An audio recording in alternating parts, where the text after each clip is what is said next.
Hello, how are we doing today? I hope everybody's doing well. I hope everybody had a great day.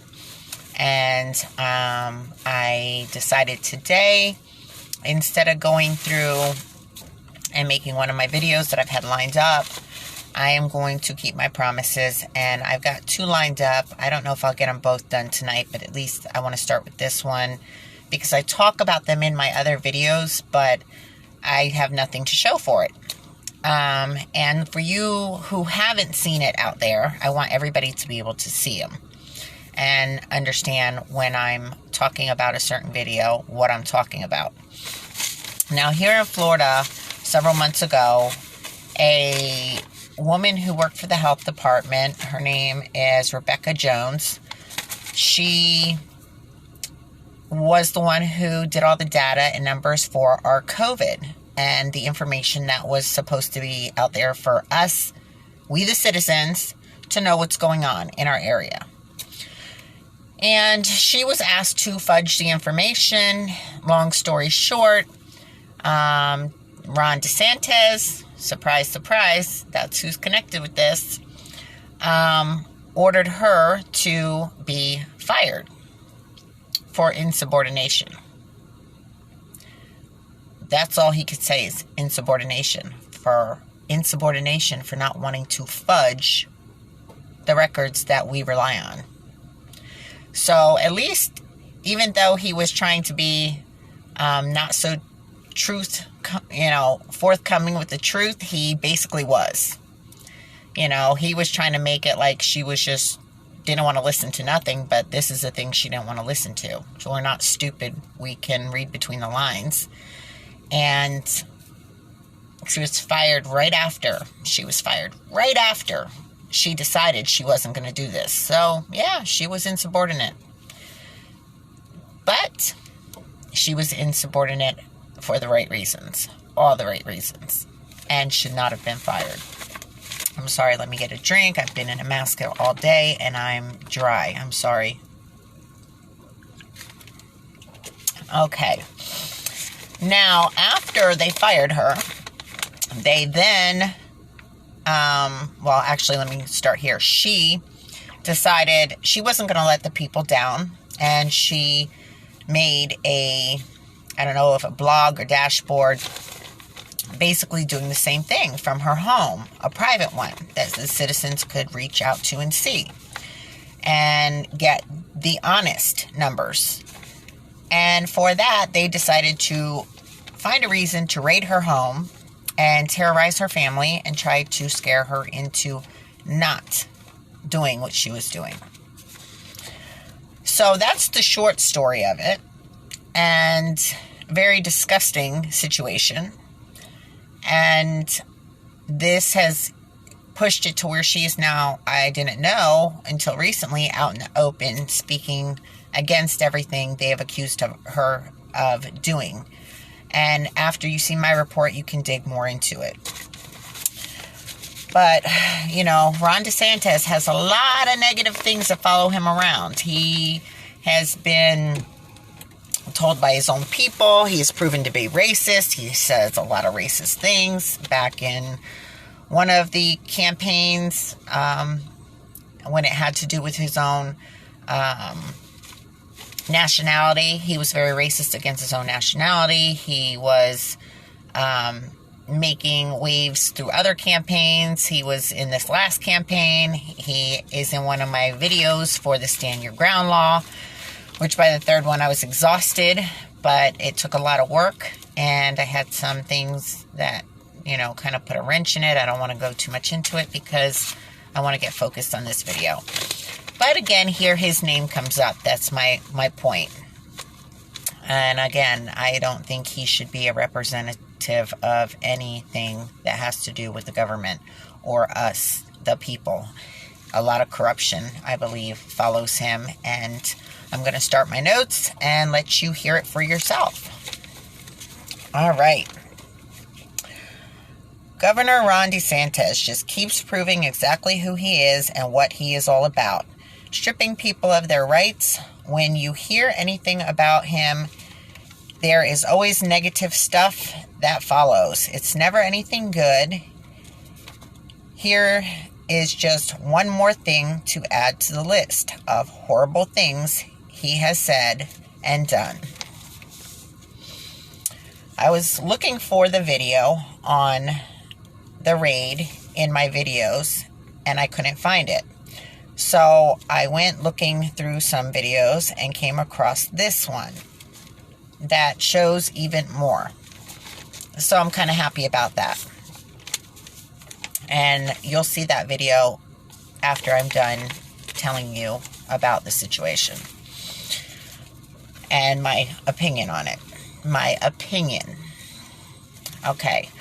Rebecca Jones was the COVID-19 data curator for the Florida Department of Health after being asked to lie about the numbers and data in COVID-19 cases in her reports for the citizens.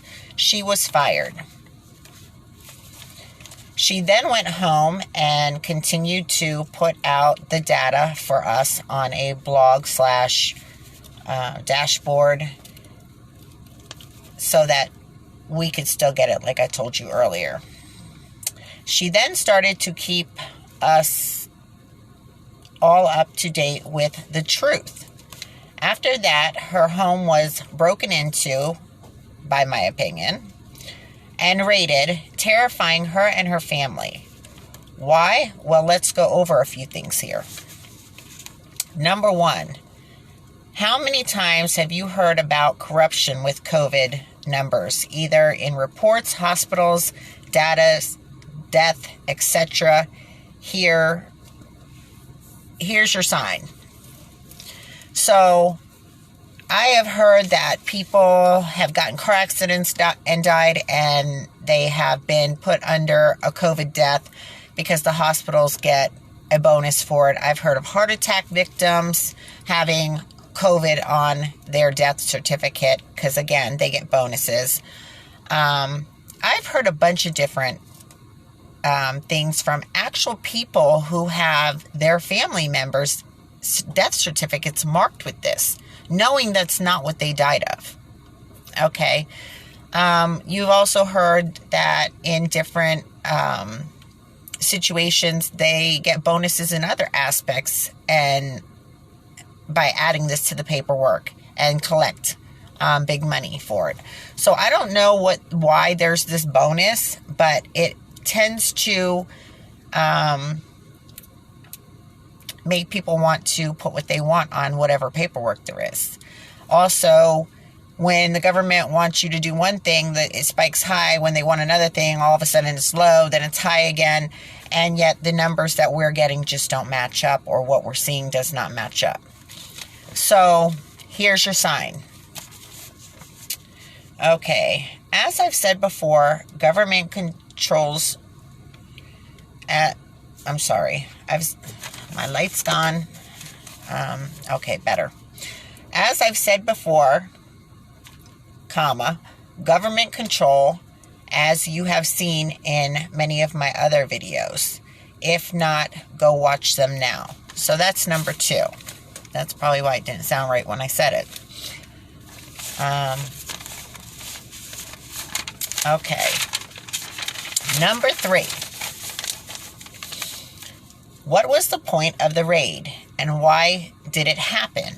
In my opinion, yes, she was definitely set up, and also to scare her and her family, to stop her from continuing to put out the truth.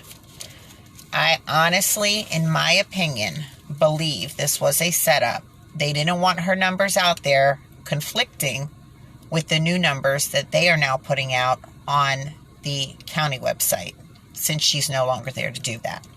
So I do believe that there is a definite reason behind why it was done, and it was basically the same reason she got fired. There's sign number 3. Okay, Ron Desantis not making a statement, but in the past says she was insubordinate and should have been fired sooner. Why was she insubordinate? Because she didn't want to fudge the numbers and data for you? guarantee that's the reason. In my opinion, so then you set her up to stop her from continuing her blog with a true count and data and telling the truth to the citizens, we the people, which should have the truth, not what you want us to believe. Okay?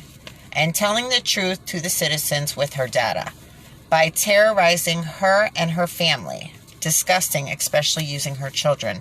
And I don't know if I told you, but the worst part is they were pointing guns up the stairs where they knew the children were going to come down. Okay, excuses made up for the raid.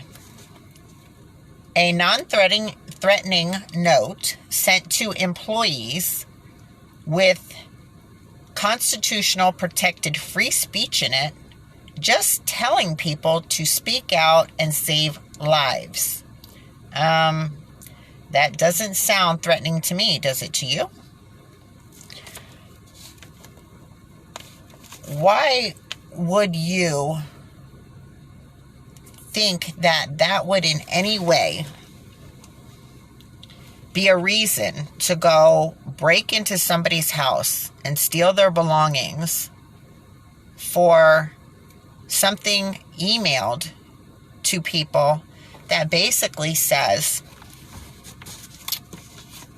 please speak up on this situation and save people's lives. Don't be afraid to stand up and say what needs to be said. Is that like, we are going to come bomb your home, or we're going to come blow up the business? What was the threat that made this a situation where you had to go raid somebody's home? Now they say because it was supposedly her number that was used to hack their system and send this note. So maybe they want to try to say because their system was hacked. That's still not a reason, especially if she was an ex-employee. Of course she would have a number that worked, or a work number that she could use in there. Regardless, hacked or not, you would call somebody in for questioning and you would talk to them about it. You wouldn't just go raid their house because of a non-threatening manner, in a threatening manner. And that's not the way we work in the United States. She's innocent until proven guilty, and there is no guilt of her even doing anything wrong in any of this. Even her firing, she didn't do anything wrong. So, I'm sorry. It's really ridiculous. And the fact that this government stuff makes me so upset. And seeing people treated in this manner and feeling like they have no power, but we do, and we need to start using it for reasons like this. Okay. Speaking out to save lives. That doesn't seem threatening to me, or something. Okay. Or something you break into someone's home for, or violate any of their rights and steal their belongings. Hint, that she used to put out her data on COVID. Okay, so that little hint was they stole from her the thing she used to put out her reports. So now she can't give us the reports that we need because they stole her equipment to be able to access and reach us. So, again, setup. Why else would they do it? Because they wanted the computer with all her information and all her studies. Plus, I heard that her computer had names and information of other whistleblowers, and they wanted that as well. Well, then you go to court and you get a subpoena after a crime has been committed, and you knew you couldn't do that, so you just made up a crime so that you could go steal her things and get her whistleblower information, as well as her computer to send us the information that we rightfully deserve and the true information. So I would say there's a whole lot of crimes going on here, but it isn't by her. It's by Governor Desantis and the people that he works with. And I'm going to give you one more little tidbit that it's later on in my report, but right now, because it seems like it makes perfect sense. And after the raid, certain people resigned because they knew this raid was a bad raid. So again, there's your sign. Okay, and number 4, no matter who you believe in this way, because they're going to tell you 2 parts of the way the raid went down and how 2 supposed specialists feel about it. And I only believe one specialist. The other one kind of looks stupid. But here's my notes on it. No matter who you believe in the way the raid went down, if it was safe or not, I tend to see the man's, because there was a man and the woman, Ken Jefferson's point and agree with him. But most of all, I think it should have never even have happened. That raid should have never happened. It wasn't legal. It was a violation of her rights, and it was criminal. Period. Okay. In my opinion, again, these are people abusing their placements in government. This is what we, the people, need to put a stop to. This is a huge violation of our rights, and definitely hers.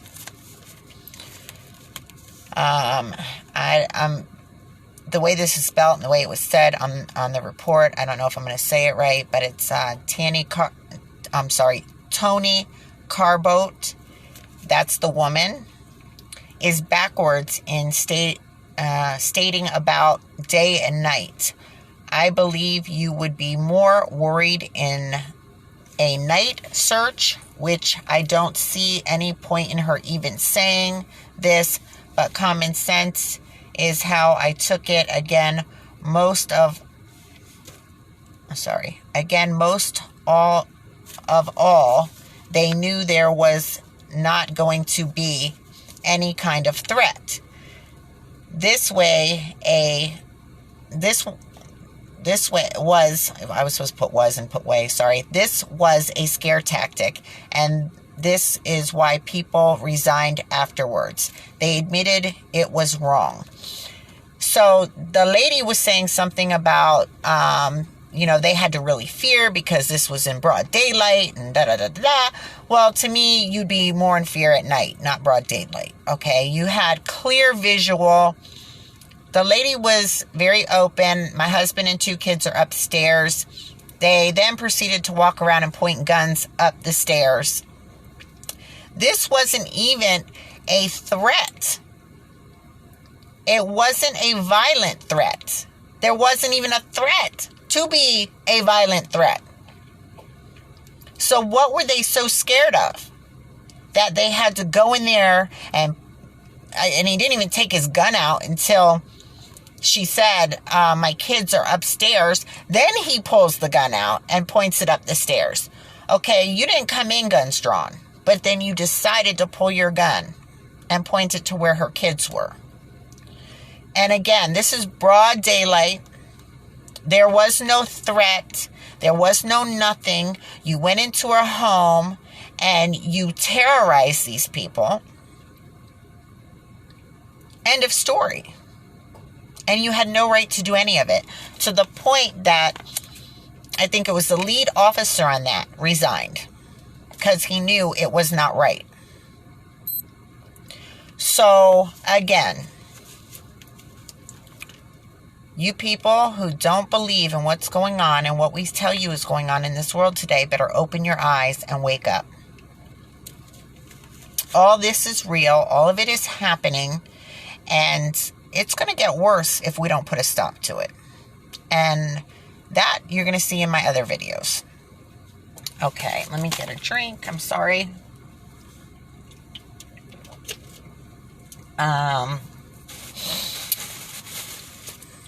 Where was I? Okay, they admitted it was wrong. Again, this abuse of positions needs to be stopped now. So here is your video, which I was going to play the video right here. So I'm going to just read this because then I added the other video. Here is your video. Please comment your opinion below in the comment section. Please please hit the subscribe button, then the like button, and please share to show the channel some support back. Thank you all for watching.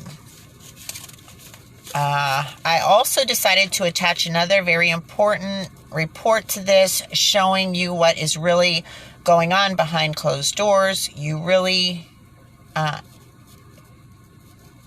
better wake up and start seeing the truth. For you that don't want to believe this is a part of a bigger plan. So keep watching.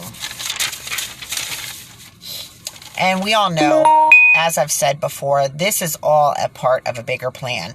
This isn't just what they're deciding to do here and there and everywhere. This has been a plan, and they're doing things to eventually get to the bigger part of the plan. Okay? So the more we feel powerless, the more they make us think we're powerless, the more control they have, the more they take from us, the more they belittle us, the more, again, powerful they feel, and they feel that we feel we're just these small little insignificant beings. And they're going to keep pulling our strings until they feel like, oh, we can definitely, take everything from them. All their rights. And besides that, right now, using the coronavirus, which is part of this data stuff, is to take our freedom, our money, our income, our jobs, our houses, our belongings. And again, then we're totally dependent on the government. So this is all a part of a bigger plan. This is why they are secretive with us. They are not supposed to be secretive with us. We are supposed to know what is going on. And they're supposed to report to us what is going on. That's what they were put in their positions for. But they don't. And now they're, basically feel like they're the ones in total control. And again, we need to put a stop to that. That has got to be done and taken away.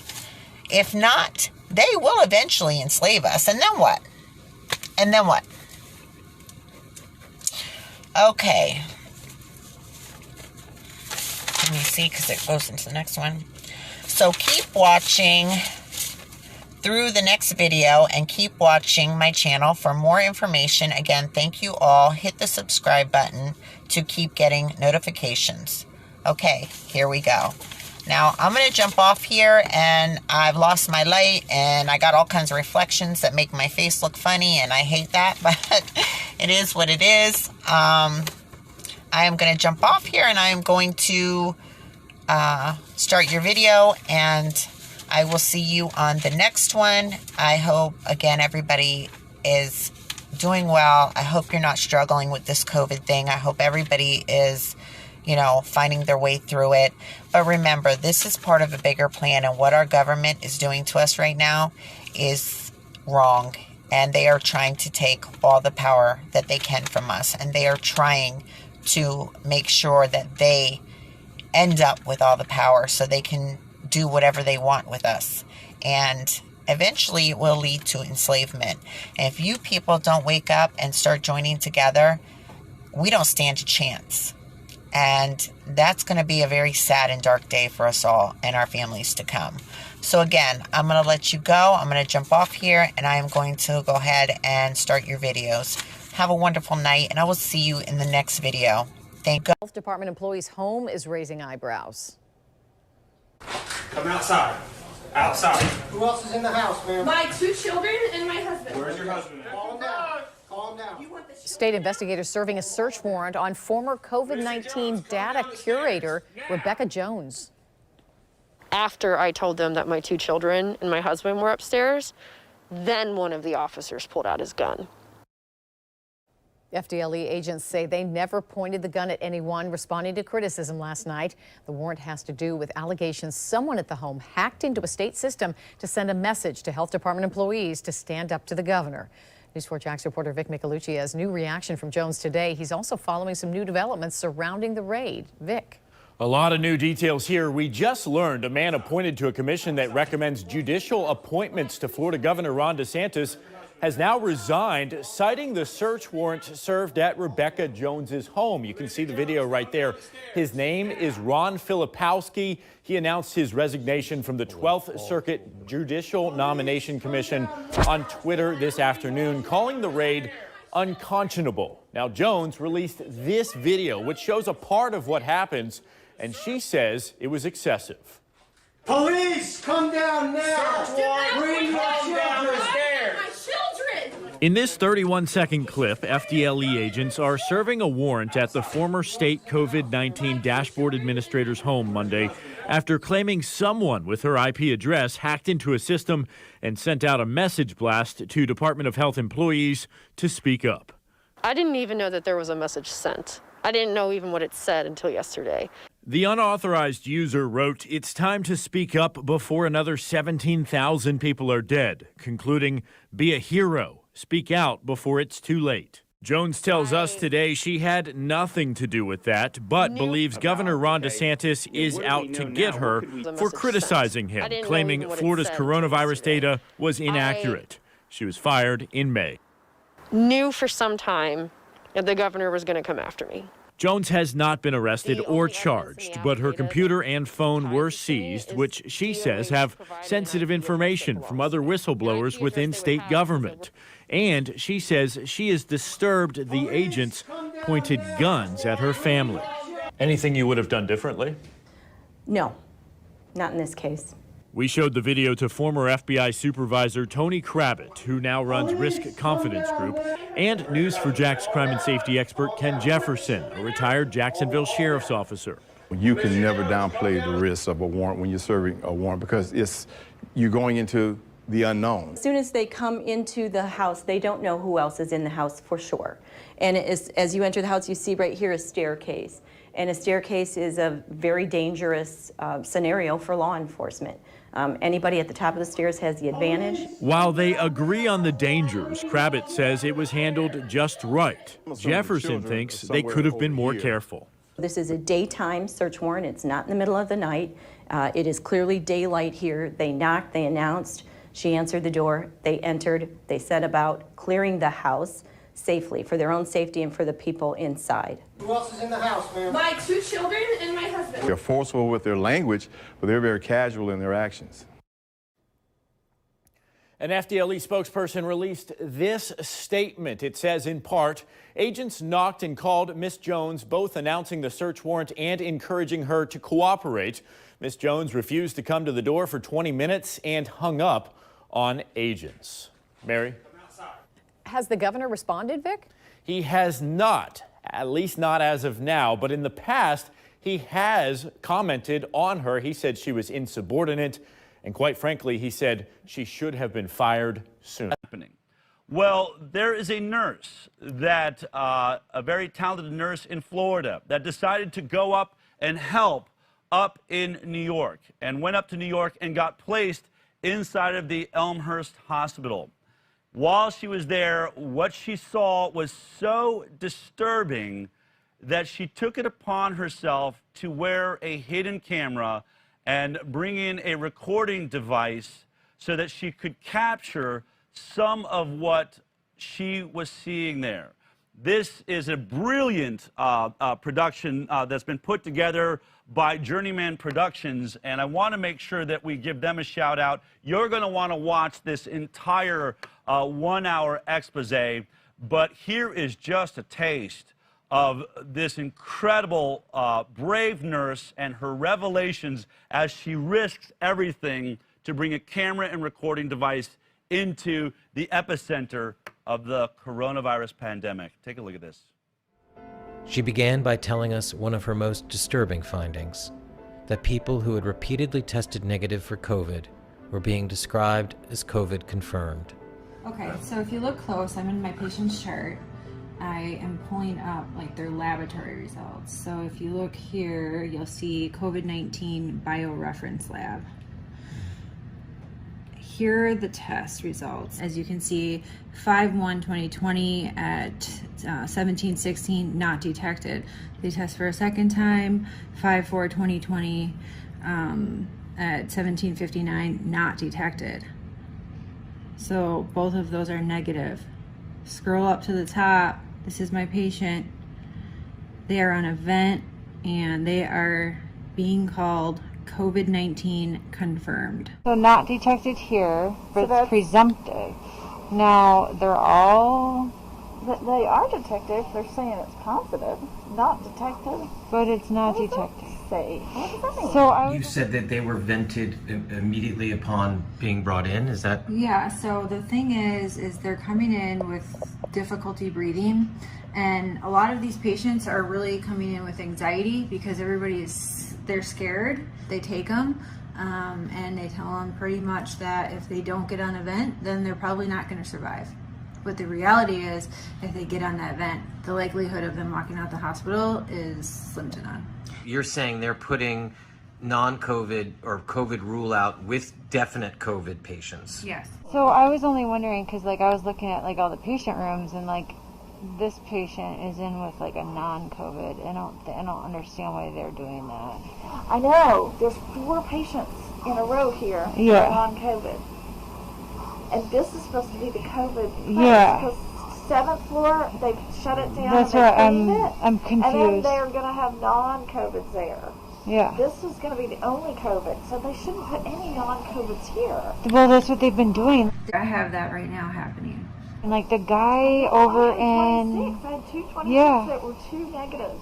And they end up positive. The guy over in 29, I had him upstairs because I was on CCU before it. Yeah. And he came in with a stroke. I know, that's what 26-1 was, a stroke. And no COVID. And now he's got COVID and he's on a vent. Well, it's because we gave it to him here. Incredible statements there, revelations. People not testing positive, being told, being listed as positive, laying in rooms with people that are all positive, only to be vented as though they're positive and perhaps catch the illness. Once again, you should really check out all the work being done by Journeyman Pictures. Go to their YouTube channel, Journeyman Pictures, to see this expose and many of the other great interviews that they've done around many topics of COVID-19. But I want to say right now, it's absolutely an honor to bring on my next guest, Erin Olszewski, the nurse at the center of this.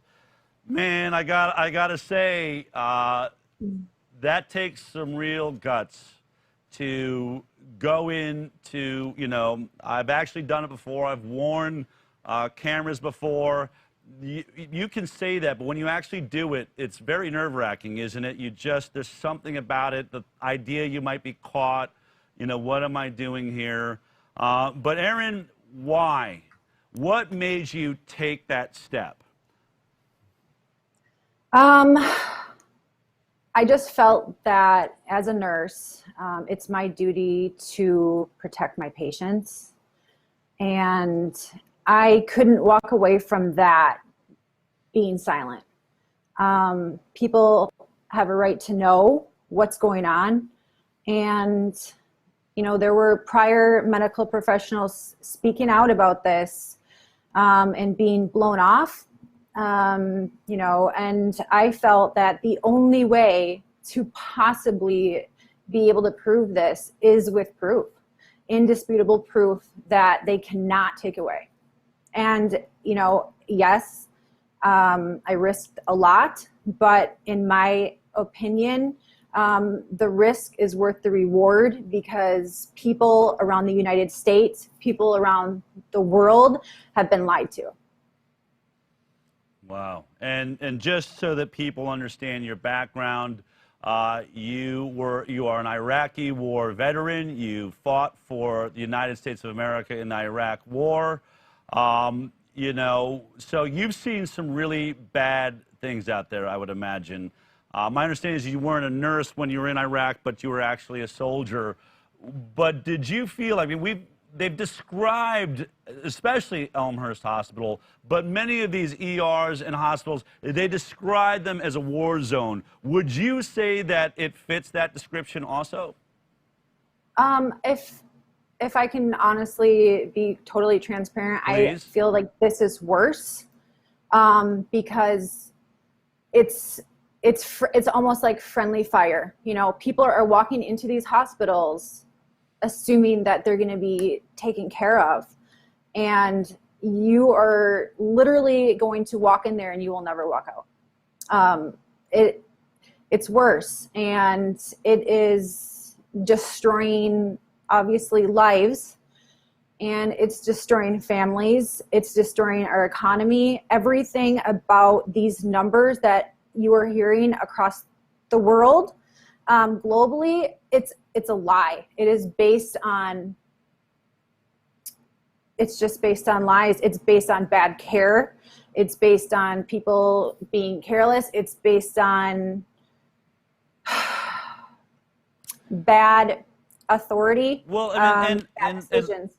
Just based on the video we watched in the beginning, they are manipulating the truth. I mean, tell me about the testing. So a person comes in, they are having, you know, it sounded like some of them had been stroke patients. They give them a test. Can you tell me about the testing? How long does it take to find out if your patient has tested positive or negative? It would take anywhere from 5 to 10 days. Yes. But I went and I got tested with an antibody test that I'm pretty sure here in the middle of Austin. I did it for the show. I went and said, let's see how this goes. They gave me my results. I think it was 15 minutes at the most. Do they not have that technology inside of Elmhurst Hospital? No, they don't. The technology exists, like you said, but they are not utilizing that. No. So if you come in and we don't even know, where are they putting you while we wait to find out? On the floors, they're putting you inside the hospital facility, and they are mixing COVID and non-COVID, which is creating hospital-acquired infections, nosocomial infections. So they are literally creating the pandemic that way.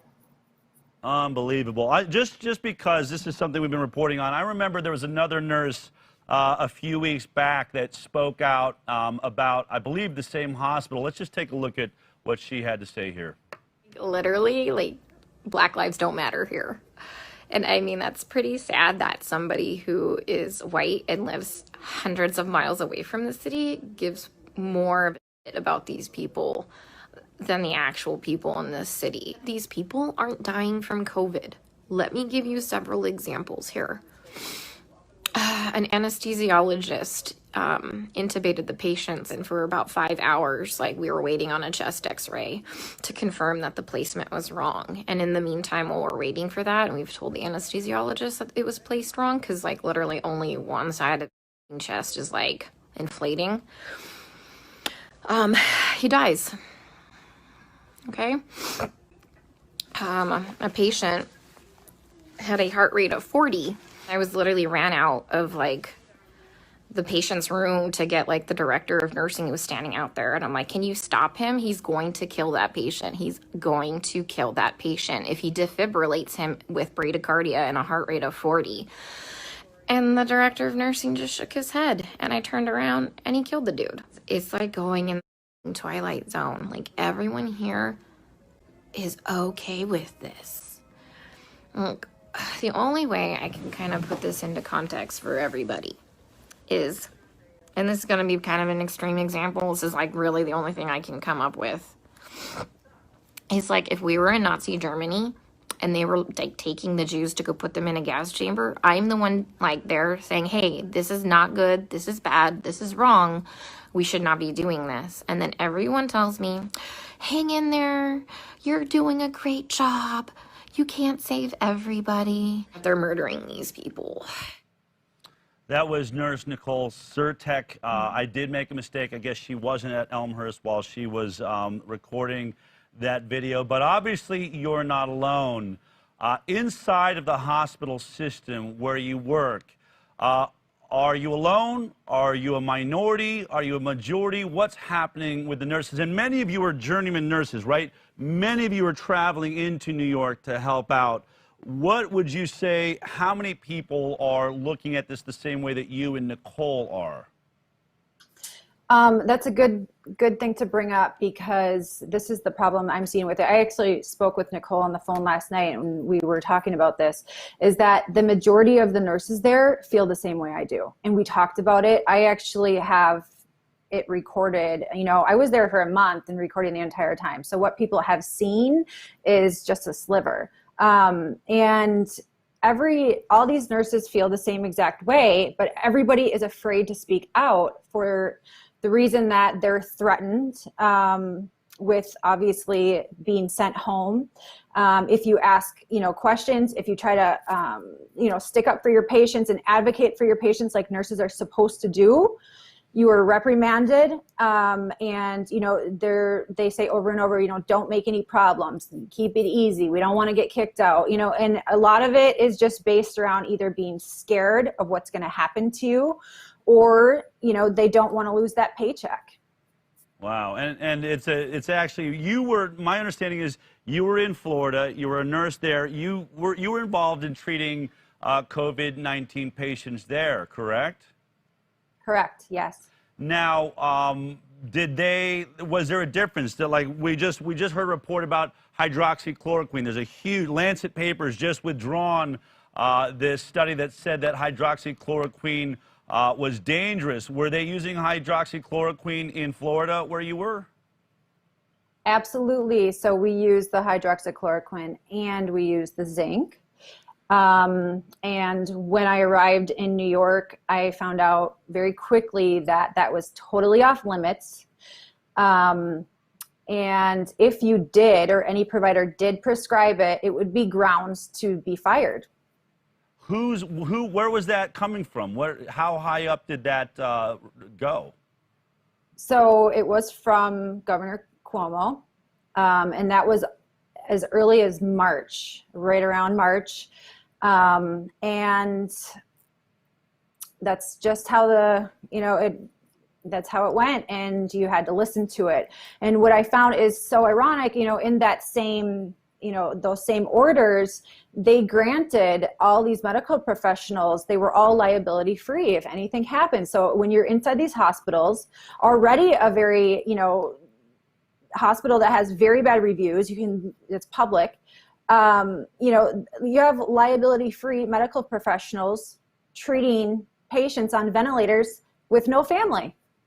So what do you think is going to happen?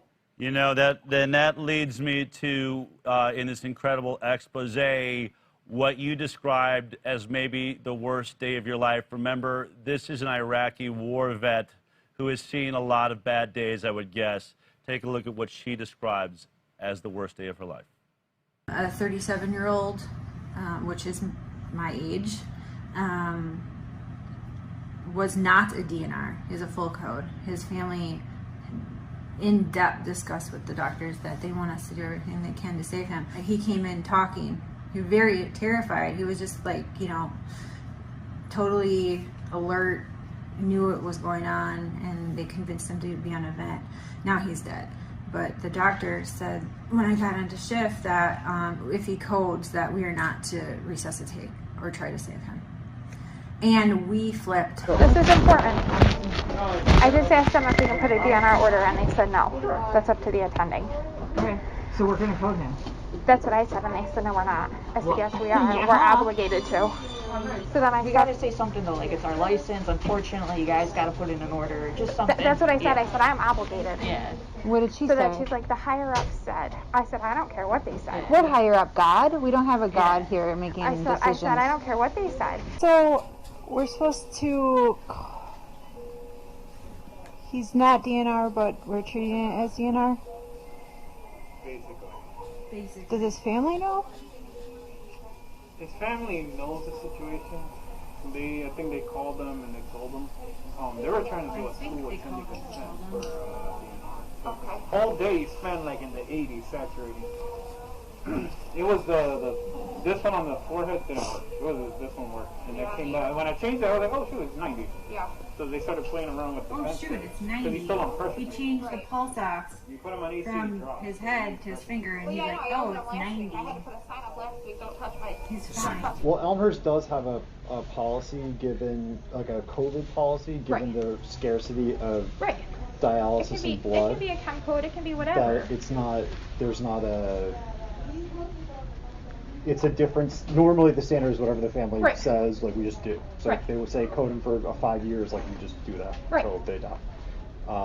It's a little bit different now because of the new policy in place with Dr. put in place, which is that you don't need full family like you can just tell someone that it's medically futile and that we're not willing to just pour blood and resources into something that would be impossible to get back. But look, it's he's 37. All I can think about is that at least he knows that we were fighting for him when he died. No. Aaron, we hear that the victims of COVID-19 tend to be over the age of 65 and suffering from other life-threatening illnesses. What you are describing and talking about, this is a 37-year-old man, correct? Yes. And as a nurse, it seemed, look, I understand there are scenarios where, you can't resuscitate or it really wouldn't make sense. Someone is so far gone. But can you tell me what it was like to be hearing that and going through this over a young man with his whole life ahead of him, a family that is unable to visit and see how he's doing? You're the only person representing that family in that moment, are you not? I mean, he's all that we had, he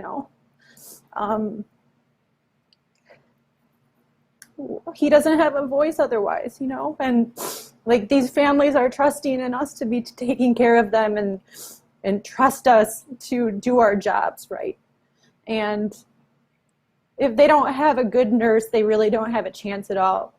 And even if they have a good nurse, who's to say the next nurse on the shift or the next doctor on the shift is going to be good too? And it just goes against every single thing that we've ever learned and that we're taught to do as nurses, just to be ethical. And when something's wrong, we have to speak out about this, because if we don't do it, then who's going to? And whatever it takes and whatever I have to risk, at least I know that I'm giving these patients and their families the justice that they deserve. And so be it. Can I ask you, was this gentleman confirmed to be COVID-19 positive? At the end of his life, yes. Hospital acquired. So he got it while he was in the hospital? Yes. If you could get a message to Donald Trump right now, who is having to make decisions, I think obviously, he can speak to Tony Fauci, Debbie Birx, these people that are in, what do you need our leadership to know? What do you want the National Institute of Health to know? What do you want Andrew Cuomo to know? I want them to know that what is happening, and even still, it's still happening. I have friends that are still there. That we need a federal investigation immediately We need to go there and we need to flip tables over. We need to go through every single chart and we need to contact every single family because a lot of bad stuff has happened. There has been no autopsies allowed. And we just need to go to the absolutely highest power because I am just one person, but I know that there are a lot more people out there that have a lot more power than me. So I am willing to risk everything in order to bring justice, not only to like the patients and not only to their families, but to the rest of the world, because I know a lot of people have been going through horrible things. It has shut down the economy. It has taken out businesses. It has, you know, torn apart families. There has been a lot of suicide. I mean, there's so many things that this has affected and nobody will even look at this.